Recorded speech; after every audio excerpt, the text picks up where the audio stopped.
Elle était baronne, fille de l'aristocratie provençale, élevée entre soies et cristaux.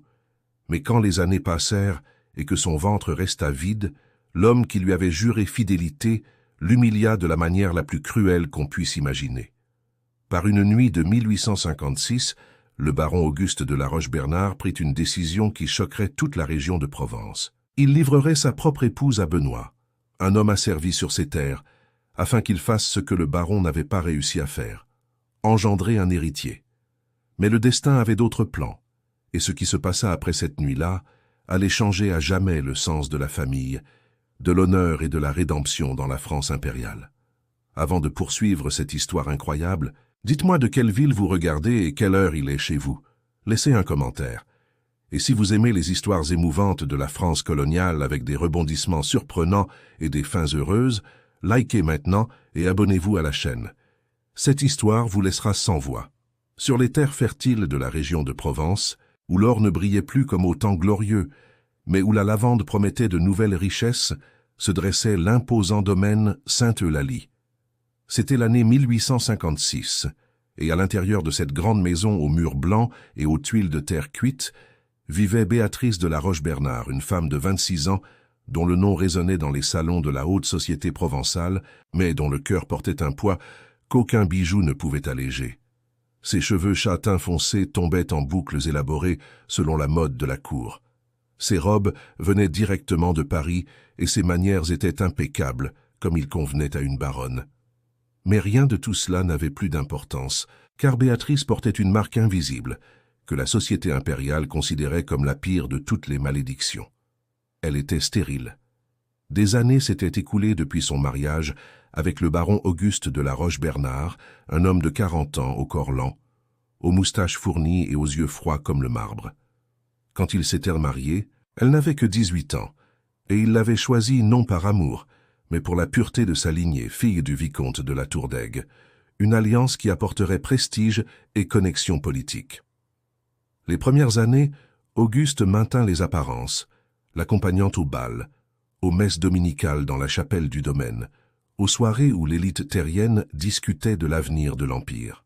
Mais à mesure que les années passaient et que le ventre de Béatrice restait vide, le masque de civilité du baron commença à se fissurer comme de la vieille porcelaine. Le matin de ce jour de septembre commença, comme tant d'autres, avec Béatrice brodant sur la véranda tout en observant les esclaves travaillant dans les champs de lavande qui s'étendaient à perte de vue. Mais la routine fut brisée lorsque le docteur Félicien Dubois, médecin venu du chef-lieu, descendit les escaliers après l'avoir examinée pour la 10e fois cette année-là. « Madame Béatrice, dit-il, évitant ses yeux, tout en nettoyant ses lunettes avec un mouchoir de lin. Je regrette de vous informer que ma conclusion reste la même.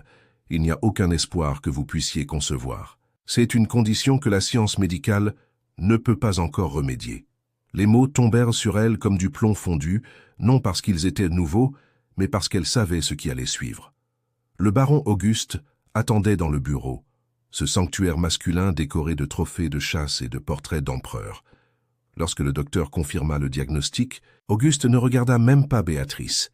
Il hocha simplement la tête, paya généreusement le médecin et attendit qu'il parte. Le silence qui suivit fut plus terrifiant que n'importe quel cri. « Béatrice !» dit-il finalement, sa voix contrôlée mais chargée de mépris. « Vous avez failli au seul devoir qu'une épouse a envers son mari.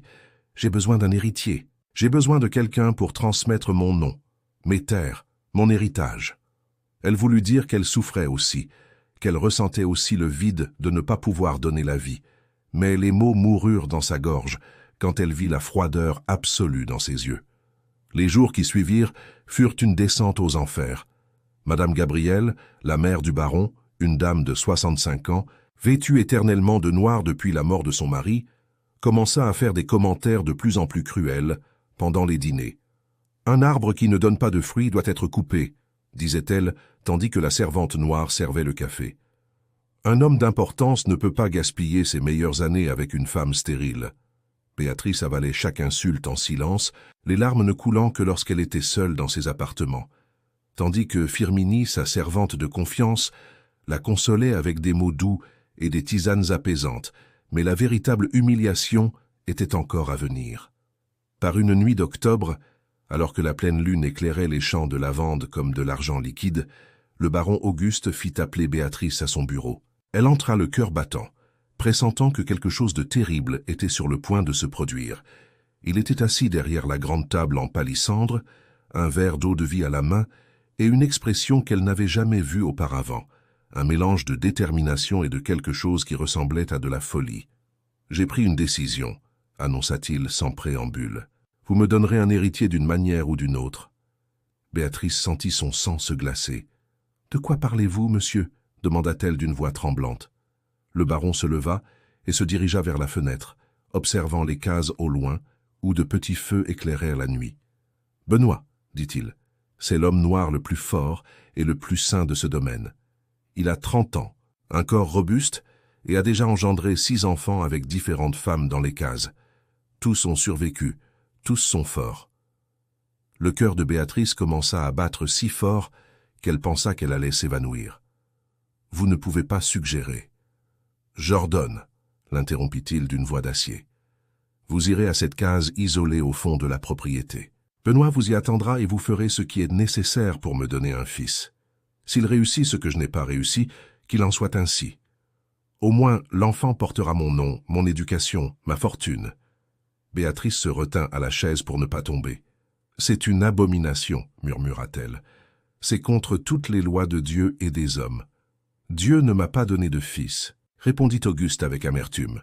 « Alors je chercherai mon héritier par d'autres moyens. Vous irez demain soir. Et ce n'est pas une suggestion, madame, c'est un ordre. » Et pour la première fois en 8 ans de mariage, Béatrice vit son mari pour ce qu'il était vraiment. Non pas un noble de l'Empire, mais un monstre prêt à sacrifier toute dignité humaine au nom de son orgueil et de son ambition.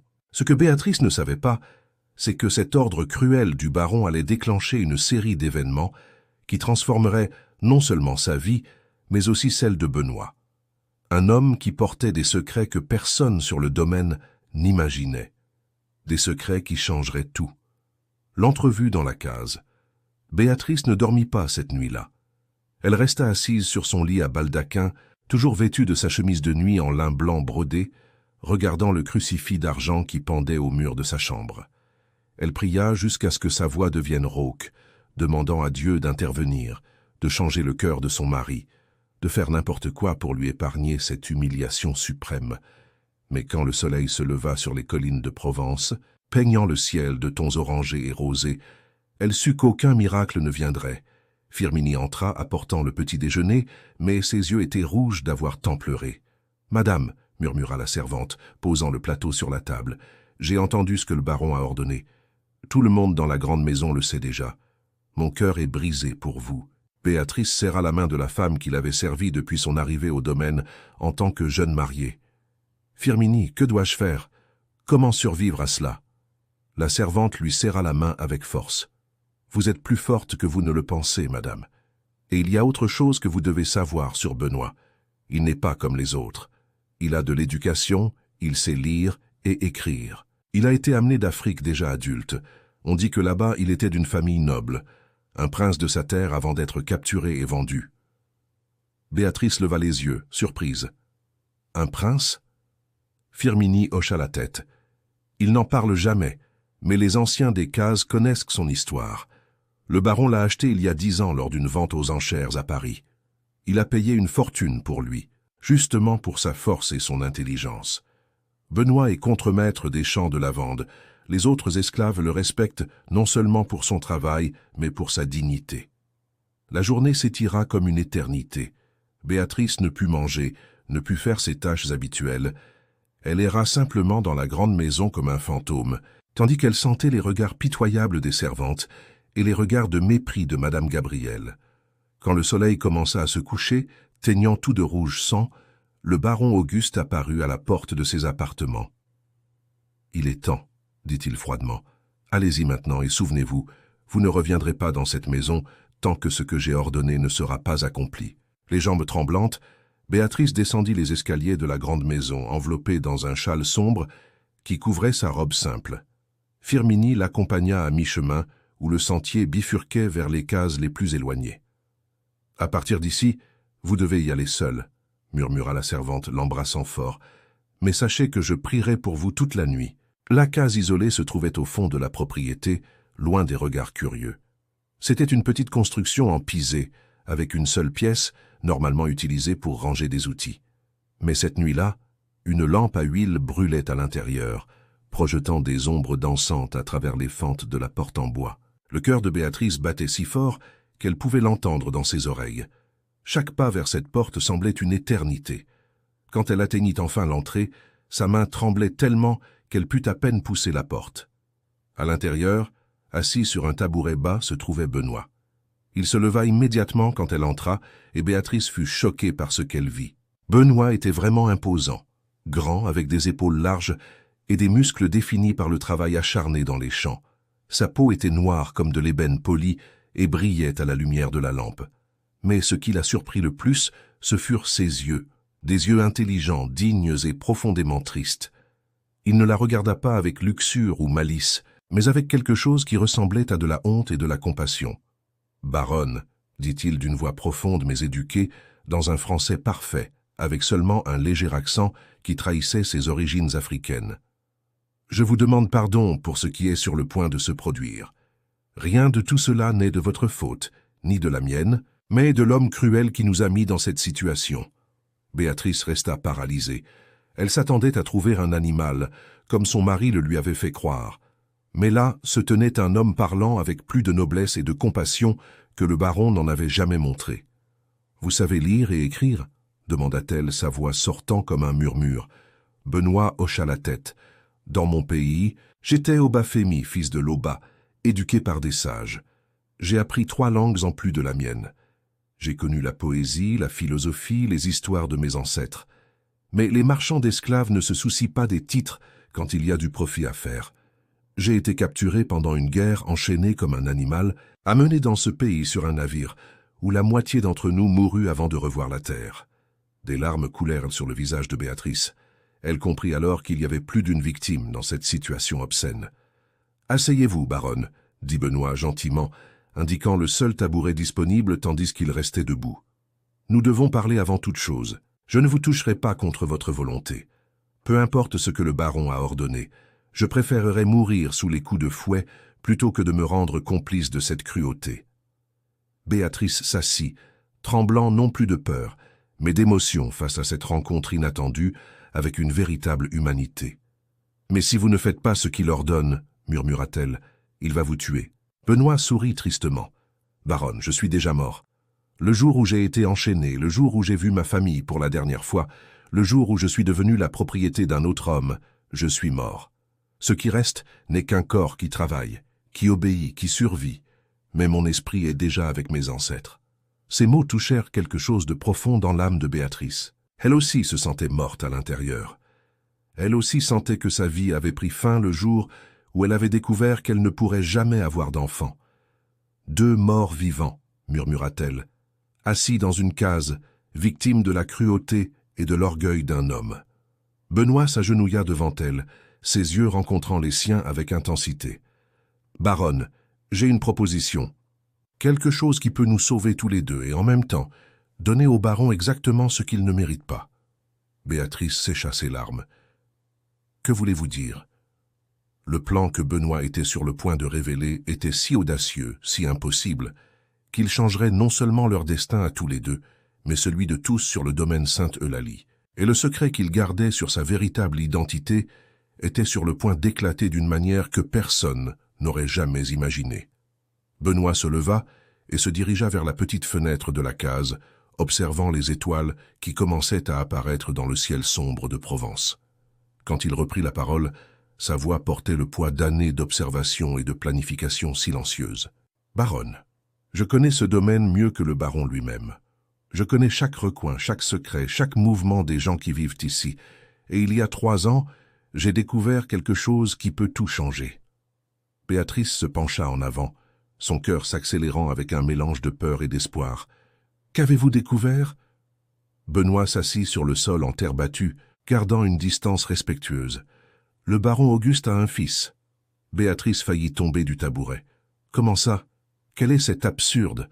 Il n'a pas d'enfant, c'est pour ça qu'il me fait ça. » Benoît secoua la tête. « Il a un fils, oui, un garçon de 7 ans caché dans un domaine voisin, son fils avec Marcéline, une servante qui a servi dans cette maison il y a 8 ans avant votre arrivée. Quand la jeune femme est tombée enceinte, le baron l'a renvoyée avec de l'argent, l'obligeant à garder le secret absolu. Mais je l'ai découvert parce que mon frère de case travaille sur cette propriété et a vu le garçon. L'enfant est le portrait craché du baron, on ne peut le nier. Les mains de Béatrice tremblaient. Alors tout cela est un mensonge. Il peut avoir des héritiers. Il a déjà un fils et pourtant il m'humilie de cette façon. Benoît acquiesça gravement. Mais le problème est que ce garçon est le fils d'une esclave. Selon la loi, l'enfant suit la condition de la mère. Même s'il est le fils du baron, le garçon est légalement esclave. Il ne peut pas hériter de terre. Il ne peut pas utiliser le nom de la Roche-Bernard. Il ne peut pas occuper la place dans la société que le baron souhaite pour son héritier. C'est pourquoi il a besoin d'un fils légitime, né de vous, une baronne de lignée pure. Béatrice sentit la colère monter en elle comme un feu. Alors, je ne suis qu'un ventre à louer, une façon de blanchir son péché et de donner de la légitimité à ce qu'il veut vraiment? Exactement, confirma Benoît. Mais voici mon plan. Nous allons faire semblant d'avoir obéi à son ordre. Vous retournerez à la grande maison demain. Nous dirons que nous avons fait ce qu'il a demandé. Et puis, vous ferez semblant d'être enceinte. Béatrice écarquilla les yeux. Faire semblant? Comment vais-je simuler une grossesse pendant des mois? Benoît sourit pour la première fois. Un sourire triste, mais plein d'espoir. Firmini va aider. Elle connaît des herbes qui font gonfler le corps, qui changent les humeurs, qui imitent les symptômes. Et quand viendra le moment de l'accouchement, nous irons chercher le véritable enfant. « Mais quel enfant ?» demanda Béatrice, confuse. Benoît respira profondément. « J'ai une fille, une petite fille de 5 ans, appelée Yana, qui est née ici, sur ce domaine.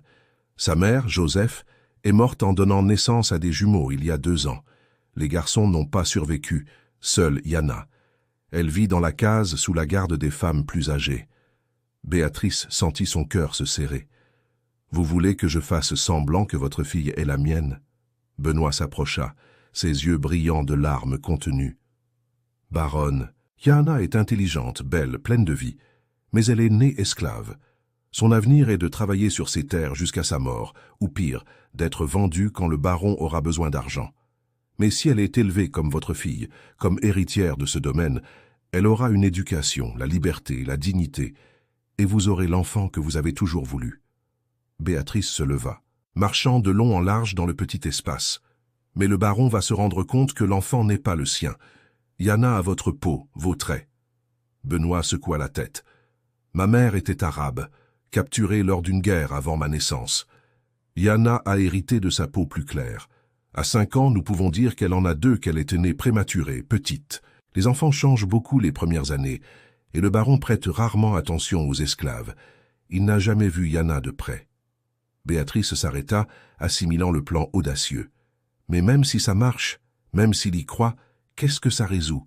Je serai toujours prisonnière de ce mariage infernal. » Benoît se leva aussi, sa voix devenant plus intense. « Ça résout tout, baronne, car quand nous aurons donné au baron ce qu'il veut, quand il aura son héritière légitime, vous aurez du pouvoir, vous aurez sa gratitude, aussi tordue soit-elle, vous aurez un enfant à protéger, un but. Et plus important encore, Yana sera libre. Elle grandira comme une dame, pas comme une esclave. Elle aura une éducation, un mariage, un avenir. Et peut-être, juste peut-être, quand elle grandira et découvrira la vérité, elle pourra changer les choses sur ce domaine. Elle pourra libérer d'autres comme nous. » Béatrice sentit des larmes couler sur son visage. « Vous me demandez de mentir à Dieu, à la société, à tout le monde. Je vous demande de sauver une enfant innocente, » répondit Benoît d'une voix ferme. « Je vous demande de donner à Yana la chance qui m'a été volée quand on m'a arraché à ma terre. Je vous demande que quelque chose de bon naisse de cette horrible situation que le baron a créée. » Le silence entre eux était dense, lourd du poids de la décision. Béatrice regarda cet homme, un prince transformé en esclave, un père prêt à donner sa fille pour la sauver. Et elle pensa à elle-même, une baronne transformée en objet, une femme sans but autre que d'engendrer des héritiers. « J'accepte, » murmura-t-elle finalement. « Je le ferai non pour le baron, non pour moi-même, mais pour elle, pour cet enfant qui mérite plus que ce que ce monde cruel est prêt à donner. » Benoît tomba à genoux, non en soumission, mais en gratitude. « Que les ancêtres vous bénissent, baronne. Vous venez de sauver ma fille. » Béatrice l'aida à se relever. « Ne me remerciez pas encore, cela pourrait très mal tourner. Nous pourrions être découverts, punis, tués. » Benoît lui prit les mains, un geste qui, dans tout autre contexte, aurait été impensable entre une baronne et un esclave. « Alors nous mourrons en sachant que nous avons essayé de faire ce qui est juste, et c'est déjà plus que la plupart d'entre nous n'y parviennent. » Ils passèrent le reste de la nuit à planifier chaque détail. Comment Béatrice commencerait à montrer des symptômes de grossesse, comment Firmini l'aiderait avec les herbes et les pansements qui feraient regrossir son ventre, comment Benoît entraînerait secrètement Yana à se comporter comme une enfant plus jeune, comment ils iraient chercher la petite fille quand viendrait le moment du supposé accouchement. Quand la première lumière du matin commença à éclairer l'horizon, Béatrice se leva pour partir. Benoît l'accompagna jusqu'à la porte. « Baronne, dit-il doucement. Quoi qu'il arrive, sachez qu'aujourd'hui vous avez montré plus de noblesse de cœur que n'importe quel titre ne peut conférer. » Béatrice le regarda et pour la première fois depuis des années, sentit quelque chose qui ressemblait à de l'espoir. « Merci Benoît.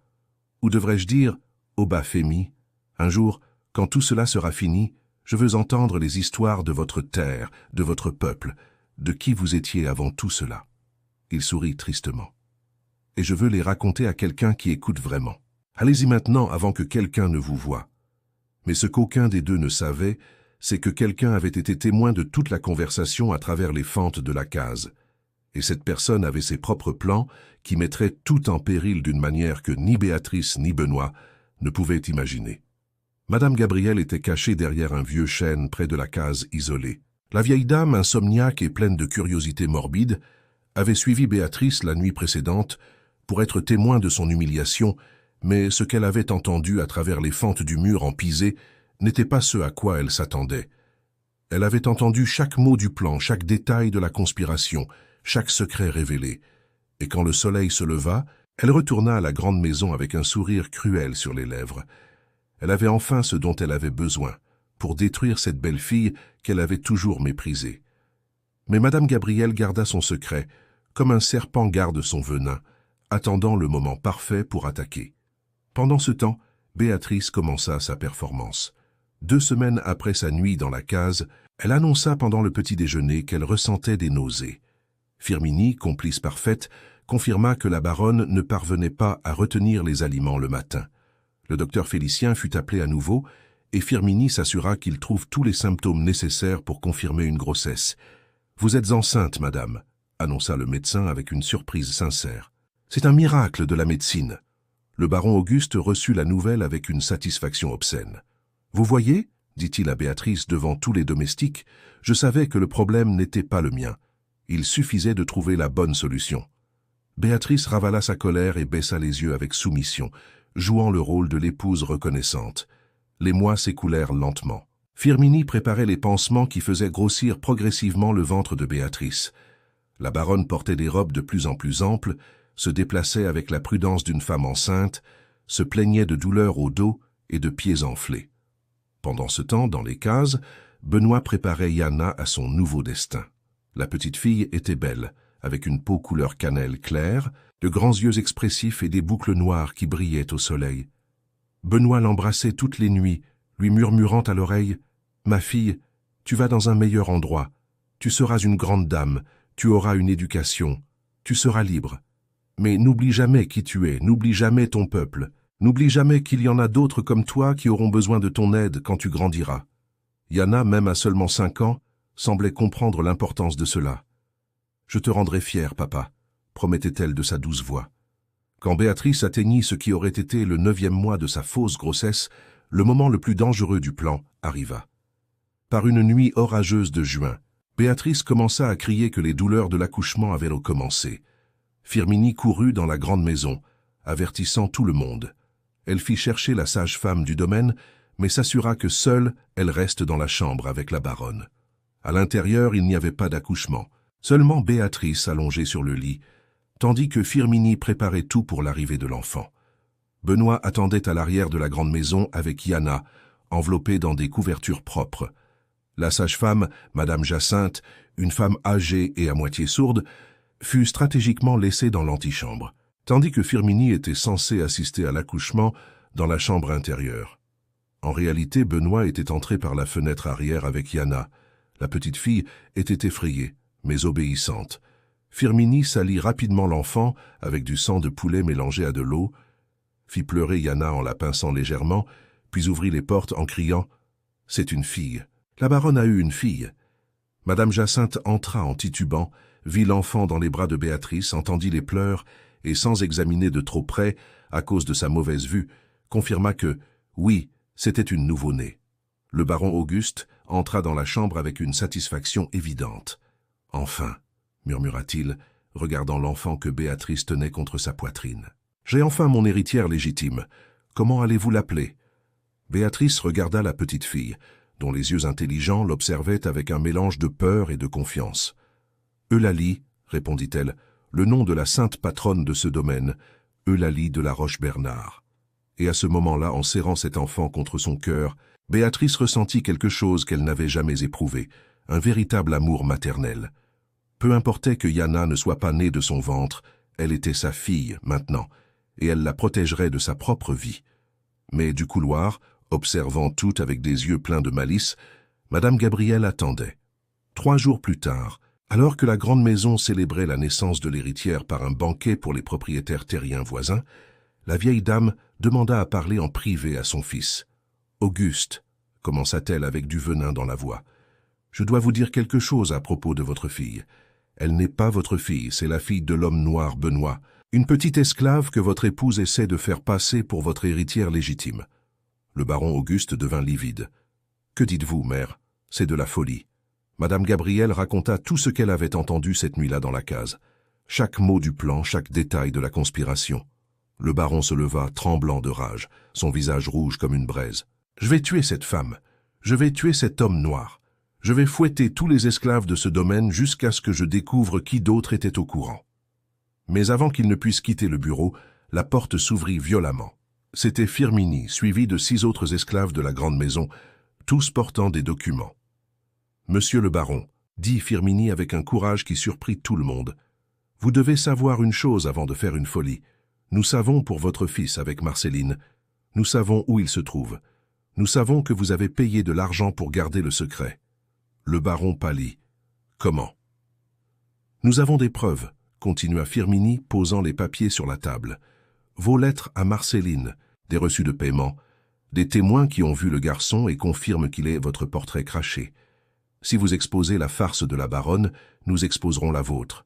Et alors toute la région saura que le grand baron Auguste de la Roche-Bernard a un fils esclave caché dans un autre domaine. Votre réputation sera détruite à jamais. » Le silence dans le bureau était assourdissant. Madame Gabrielle regardait incrédule les esclaves qui avaient osé défier son fils. Auguste réalisa qu'il était acculé. S'il exposait Béatrice, il serait exposé aussi. S'il perdait sa réputation, il perdrait tout. Connexion politique, respect social, pouvoir. Alors, Firmini joua sa dernière carte. « Mais il y a une solution, monsieur le baron. Madame Béatrice est prête à garder le secret de votre fils. Si vous gardez le secret de la sienne, vous restez mariés tous les deux. Eulalie grandit comme héritière légitime. Tout le monde garde les apparences, et personne n'a besoin de savoir quoi que ce soit, à moins que vous ne préfériez que tout le monde sache tout. » Auguste regarda sa mère qui, pour la première fois de sa vie, n'avait pas de mots. Il regarda les esclaves qui lui faisaient face avec dignité et réalisa qu'il avait été vaincu par ceux qu'il avait toujours considérés comme inférieurs. « Sortez tous d'ici !» grogna-t-il finalement, et que cela ne soit plus jamais mentionné. Dans les années qui suivirent, le domaine Sainte-Eulalie connut une paix étrange. Le baron Auguste, humilié mais résigné, garda ses distances avec Béatrice et Eulalie. Madame Gabrielle, vaincue, devint de plus en plus recluse, mais Béatrice s'épanouit en tant que mère. Eulalie grandit aimée, éduquée, entourée de soins. À 10 ans, la jeune fille lisait déjà en français et jouait du piano. À 15 ans, elle était connue dans toute la région comme la plus raffinée des jeunes dames, et Béatrice lui raconta toute la vérité. « Eulalie, ma fille, » commença-t-elle par un après-midi de printemps, « il y a quelque chose que tu dois savoir sur qui tu es vraiment. » Et quand elle eut fini de raconter l'histoire, Elle attendit, le cœur serré, la réaction de la jeune femme. Eulalie resta silencieuse de longues minutes, puis elle se leva, serra Béatrice fort dans ses bras et murmura « Vous êtes ma mère en tout ce qui compte, et je promets d'honorer le sacrifice que Benoît t'a fait. Quand ce domaine sera le mien, je libérerai tous les esclaves. Je transformerai cet endroit en un symbole de liberté, non d'oppression. » Benoît, qui avait été secrètement libéré par Béatrice des années auparavant, mais qui était resté sur le domaine par choix pour être près de sa fille, pleura en apprenant les paroles de Yana. « Ma fille, murmura-t-il, tu es l'héritière dont ce pays a besoin. » Et quand le baron Auguste mourut des années plus tard, Eulalie de la Roche-Bernard hérita de tout et tint sa promesse. Elle libéra tous les esclaves, transforma le domaine Sainte-Eulalie en une communauté de travailleurs libres et salariés et utilisa sa fortune pour soutenir la cause abolitionniste. Béatrice vécut pour voir tout cela et sut que cette nuit terrible dans la case, cette décision impossible avait abouti à quelque chose de magnifique. Une famille née non du sang mais de l'amour. Une rédemption née non de la pureté mais du courage de faire ce qui était juste. Cette histoire nous enseigne que la véritable noblesse ne réside pas dans les titres que nous portons ou le sang qui coule dans nos veines, mais dans les choix que nous faisons face à la cruauté et à l'injustice. Béatrice et Benoît, deux êtres humains brisés par un système cruel, trouvèrent la force l'un dans l'autre pour créer quelque chose de beau, là où il n'aurait dû y avoir que de la honte. Ils nous montrent que la famille n'est pas seulement celle qui nous donne la vie, mais celle qui choisit de nous aimer inconditionnellement. Et que même dans les situations les plus sombres, il y a toujours de la place pour l'espoir, la rédemption et l'amour véritable. Le plus grand héritage que nous puissions laisser n'est pas des terres ou des fortunes, mais des vies transformées par l'amour que nous choisissons de donner. Et vous, avez-vous aimé cette histoire? Laissez votre commentaire ci-dessous. J'adore connaître votre opinion sur ces histoires de la France impériale. Une vidéo apparaît sur votre écran maintenant. Cliquez dessus pour regarder une autre histoire incroyable de rebondissement et de dépassement. Je vous vois de l'autre côté.